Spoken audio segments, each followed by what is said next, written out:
Jean-Marie Vianney Rurangwa, sociologue, éducateur et auteur de nombreux livres sur le génocide contre les Tutsis, s'adresse aux plus jeunes dans son nouveau livre « Le génocide perpétré contre les Tutsis », expliqué à ses enfants. En écoutant parler des jeunes, nous constatons qu'ils ont déjà accès à de nombreuses informations véhiculées par la télévision ou par Internet. Ils se trouvent souvent seuls face à l'horreur, ils s'interrogent et retiennent des éléments de vocabulaire mais de façon autonome et non accompagnée. Jean-Marie Vianney Rurangwa a su trouver un équilibre entre le côté ludique d'une conversation entre un père et ses enfants et la décence imposée par un tel sujet. Comment enseigner un événement terriblement destructeur à des enfants en pleine phase de structuration? Avec un public si jeune, on n'aborde pas le génocide contre les Tutsis de manière frontale. Jean-Marie Vianney Rurangwa a directement puisé dans l'histoire, la sociologie, l'art de transmettre pour expliquer le processus qui a mené au génocide contre les Tutsis. Pour le journal Igihe, il explique sa démarche. Suivez la suite.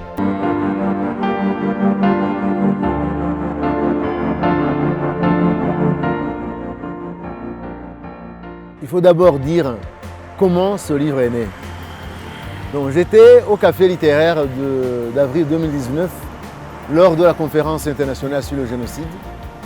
Et le café littéraire faisait partie intégrante de cette conférence. Et on m'a invité à parler de mon expérience comme écrivain de la mémoire. Parce que j'écris sur la mémoire du génocide des Tutsis depuis bientôt 25 ans. Alors, au cours de ce café, une des questions qui m'ont été posées a été de comment on peut expliquer le génocide des Tutsis aux jeunes. Et là, j'ai dit, c'est pas facile, mais je vais essayer.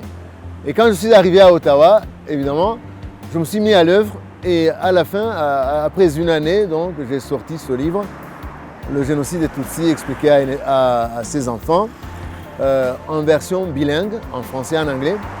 Mais il y a d'autres versions qui viendront après. Et là, ma démarche, c'était tout simplement de rendre le texte aisé, facile à lire. Et là, j'ai créé des personnages. Un père, professeur d'université, Jean de Dieu Namahire, qui explique à ses enfants, Yannick, Alice, Yvan et Diane. Et ses enfants lui posent des questions sur le génocide, des questions relatives à sa genèse, à son exécution et à sa mémoire. Et donc, à la lumière de ses connaissances historiques, psychologiques, sociologiques, anthropologiques, Jean de Dieu Namahire répond à toutes les questions de ses enfants. Je suis dramaturge, donc je crée des personnages d'habitude et je leur donne des mots. La même chose, je crée le personnage de Namahire qui est professeur et je lui donne, justement, comment dire, c'est mon porte-parole si tu veux, si vous voulez, c'est mon porte-parole. Donc, il les connaît, il a étudié le génocide et les génocides d'ailleurs parce qu'il connaît aussi, il y a toujours une référence régulière à la Shoah. Donc il a étudié la Shoah pour comprendre le génocide des Tutsis, parce qu'il y a des similarités. Et la démarche pédagogique ici consiste aussi à donner des exemples. Il s'agit des concepts sociologiques très difficiles, très compliqués, très spécialisés, mais lui, il les rend simples, c'est-à-dire il les rend en explication, très simple dans la mesure où il donne des exemples. Chaque fois qu'il explique un concept, il donne des exemples. Et là, pour que les enfants comprennent mieux et ils se rassurent, il veut à ce que tout soit compris. C'est pourquoi il le demande toujours, avez-vous compris? Et les enfants répondent oui, papa, etc. Je me dis qu'à partir de... Bon, c'est un livre conçu pour les enfants de l'école secondaire, pour les jeunes de l'école secondaire. C'est-à-dire à partir de 12 ans, 12, 13, 14, jusqu'à 17. C'est un engagement, mon cher. C'est un engagement. Franchement, je rappelle toujours, chaque fois que j'ai l'occasion, que je me suis engagé à écrire sur le génocide des Tutsis du Rwanda en 1994. Quand j'ai vu à Rome, où j'étudiais la sociologie, des enfants des enfants, des bambins qui étaient recueillis par des familles italiennes sur les corps mutilés de leur maman. Et ces enfants ont été amenés dans un hôpital et je suis allé les voir à cet hôpital et j'ai été très frappé, très ému et très indigné, très révolté, que j'ai dit que ça ne devait pas s'arrêter là. Donc j'ai traduit ma rage, j'ai traduit ma révolte, mon indignation à travers des poèmes, à travers des pièces de théâtre, mais aussi à travers des textes explicatifs. Parce que à ce moment-là, en 90, en 94, je voyais le génocide. Moi, j'avais étudié l'histoire de mon pays, donc je connaissais ce qui se passait. Comment cette idéologie, justement, a engendré le génocide. Mais il y avait des gens en Occident, des journalistes, ou même des professeurs, qui ne savaient pas exactement la nature de ce crime qui était en train de se commettre. Et là, les termes qu'ils utilisaient, c'était, les amalgames, c'était ça. C'était une guerre entre les Hutus et les Tutsis, donc une guerre civile. C'était une guerre plutôt une guerre interethnique. C'était une guerre entre les Bantous et les Hamites. Encore une fois, dichotomisation antagonique, Hutu, plutôt Bantou-Hamite. C'était une guerre entre les agriculteurs et les pasteurs. Et vous savez que ce n'était pas ça. Donc ce n'était pas ça, c'était vraiment loin de la vérité. Et là, alors, ça m'a choqué, ça m'a indigné. Et moi, comme je faisais la sociologie, et j'étudiais justement les idéologies, les relations interethniques, et là, ça m'a donné des capacités, des éléments sur lesquels je pouvais me baser pour expliquer, pour rectifier en fait, pour dire non, ça c'est pas une guerre interethnique, c'est une guerre, c'est un génocide. Et le génocide, c'est quoi? On le traduit, on le définit d'abord d'après son étymologie. Génocide, c'est un mot qui a été forgé par Raphaël Lemkin, professeur d'origine polonaise, juive, à partir de deux mots grecs. Génos, qui veut dire peuple, race ou ethnie, et sid, qui vient du latin, caedere. Caedere, qui veut dire tuer. Donc, c'est tuer une race, tuer un groupe racial. Mais tuer un groupe pour son appartenance raciale, nationale, religieuse ou ethnique. Et évidemment, l'ONU a élargi le concept, les juristes ont élargi le concept, et maintenant c'est l'intention même de tuer en tout et en partie. Et c'est toujours l'État qui fait le génocide. Donc tout cela, je me suis documenté, comme d'autres, et j'ai pu expliquer comment le crime qui se perpétrait en 1994 n'était pas du tout une guerre interethnique, mais plutôt un génocide. Un génocide carrément perpétré contre les Tutsis. Parce que ce qui se faisait, c'était l'intention de l'État et l'intention d'exterminer un groupe de gens en raison de leur appartenance ethnique. Alors, comment lutter contre l'idéologie génocidaire, justement, c'est connaître. Connaître d'abord ce qui s'est passé. Savoir, justement, que le génocide, ce n'est pas quelque chose qui arrive par hasard. C'est quelque chose qui se prépare, qui se conçoit et qui s'exécute. Donc, comment lutter contre l'idéologie génocidaire? C'est montrer d'abord aux gens, voilà comment c'est venu. Voilà comment le peuple du Rwanda a été divisé par la colonisation, par les colons, en raison du principe de divide et impera, le principe classique colonial. Montrer comment les Tutsis ont été comment, dénationalisés, si on peut dire, parce qu'on a dit que ces Tutsis ne sont pas des Rwandais. Ce sont des Hamites qui viennent de l'extérieur. Et vous savez que la Première République, dans ses discours, les dirigeants de la Première République, les leaders de la Première République, dans leur discours, ils disaient qu'il y avait un double colonialisme, qu'il fallait d'abord se libérer du colonialisme tutsi et puis du colonialisme belge. Imaginez-vous des gens qui vivent là depuis des siècles et on commence à faire d'eux des envahisseurs étrangers, des ennemis à abattre. Ça, c'est une idéologie. Et cette idéologie a été enseignée dans les écoles a été diffusée à travers des chansons qu'on faisait passer à la radio. Moi que franchement, j'ai écouté depuis que j'étais petit.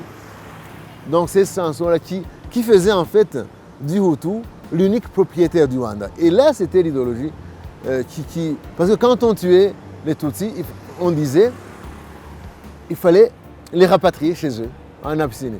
Et les plus cyniques disaient, par le moyen le plus court, la Nyabarongo. Voilà. Des professeurs d'université, vous les connaissez qui l'ont dit. Moussié, c'est là par exemple. Donc, comment lutter contre l'idéologie génocidaire? C'est être vigilant, éviter ou lutter contre les discours, dénoncer, fustiger tous les discours haineux qui sont générateurs justement de génocide. Donc, parce que le génocide, comme disait quelqu'un, commence par les mots et finit par les morts. Voilà, les mots sont dangereux quand ils sont mal utilisés, évidemment. Hein. Et ça, c'est fréquent. Oui, voilà, évidemment, il y a évidemment des amalgames. C'est vrai, beaucoup de jeunes sont déroutés, sont embrouillés parce qu'ils lisent des choses qui se contredisent. Certains disent ceci, d'autres disent cela. Alors comment véhiculer cette mémoire, comment véhiculer la vérité, comment transmettre la mémoire du génocide d'une façon correcte, fidèle à l'histoire, à la vérité historique. Évidemment, c'est toujours lire et faire lire. Et si les négationnistes utilisent les médias sociaux comme les médias sociaux, il faut que les jeunes aussi, les jeunes qui sont soucieux de l'avenir meilleur de leur pays, utilisent les médias sociaux. S'il y a des gens qui écrivent des livres qui nient le génocide, on ne peut pas les empêcher évidemment, mais nous aussi nous avons le devoir d'écrire. Donc moi je dis toujours, écrivons des livres, disons ce que nous pensons être la vérité, et puis eux aussi ils vont écrire ce qu'ils veulent, et puis le public va choisir. Mais puisqu'on ne peut pas les arrêter, on ne peut pas les empêcher, surtout ceux qui vivent dans les pays justement qui tentent de défendre les droits de l'homme. Oui, elle va en France aussi parce que je pense qu'elle était correspondante de Radio France Internationale avant. Oui, c'est une Canadienne française. Donc, c'est une journaliste qui est connue là-bas. Et puis qui a des cercles évidemment amis, donc qui a des maisons d'édition qui peuvent l'éditer facilement. C'est ça le problème, parce que ces gens qui nient ou qui révisionnent. Beaucoup de gens, à mon avis, parce qu'on remarque que beaucoup de gens maintenant ne nient pas. Il y a plutôt plus de révisionnistes que de négationnistes. Parce qu'ils se sont rendus compte que c'est difficile. C'est difficile, vraiment, c'est pas évident de nier le génocide des Tutsis et de se faire croire. Mais plutôt ils révisionnent. Mais c'est aussi une façon de blesser la mémoire. Je dis, mais je me rends compte aussi qu'ils disent oui, ils publient des livres, mais aussitôt après, ils ont des gens qui les contredisent. Vous avez vu par exemple, Yudi Riva, il a sorti son livre là, que vous connaissez, et des associations de rescapés, des écrivains, dont je fais partie. Moi, j'ai signé une pétition. Oui, des historiens, des gens des professeurs d'université. Et nous avons signé des pétitions pour décrier son comportement. Parce qu'il avait été reçu par la Radio nationale du Canada. Donc, il va donner des conférences un peu partout en Europe, en Amérique. Donc, oui, on ne peut pas évidemment l'empêcher de parler, c'est impossible parce qu'au nom de la liberté d'expression, bon, évidemment, c'est difficile de le traduire en justice. Hein. Mais ce que plutôt on pourrait faire, on fera, c'est d'empêcher ou de lui donner seul la parole. Par exemple, parce qu'au nom de la liberté d'expression, évidemment, il ira toujours quelque part pour présenter son livre.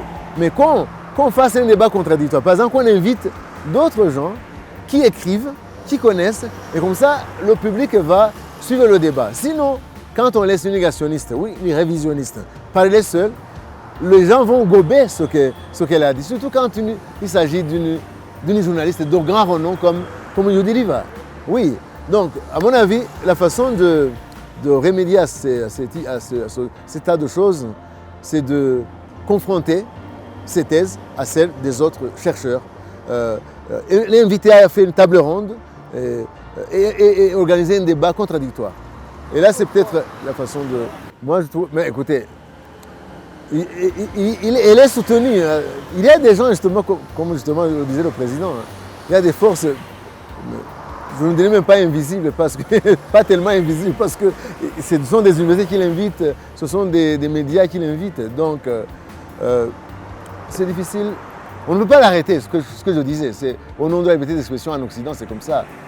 Mais ce que moi, je suggérerais, c'est qu'on puisse se mettre au courant de ces déplacements, si elle est présent, dans une conférence, qu'on y aille aussi, et puis qu'on livre un autre discours. Parce que les gens qui blessent la mémoire ou qui la déforment, qui la pervertissent, je pense que on devrait les combattre. On devrait les combattre par tous les moyens. Parce que c'est un mépris, c'est irrespect et mépris envers les nôtres qui sont morts, qui ont été tués, alors qu'ils n'avaient rien commis, seulement victimes du fait qu'ils étaient Tutsis. Donc ça blesse, c'est manquer de respect, c'est mépriser, c'est ça. Je pense que les associations des rescapés, les jeunes, parce que ce sont eux qui sont les porte-flambeaux de demain, devraient vraiment... Ouais. Justement, mais la voie, je la trouve bonne, correcte, poursuivre justement parce que l'assassin de la mémoire,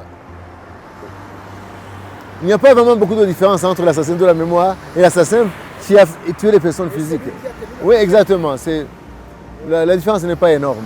Donc, il faudrait vraiment les poursuivre, effectivement, même juridiquement, autant que faire se peut. Évidemment, il y en a qui ont plus de moyens.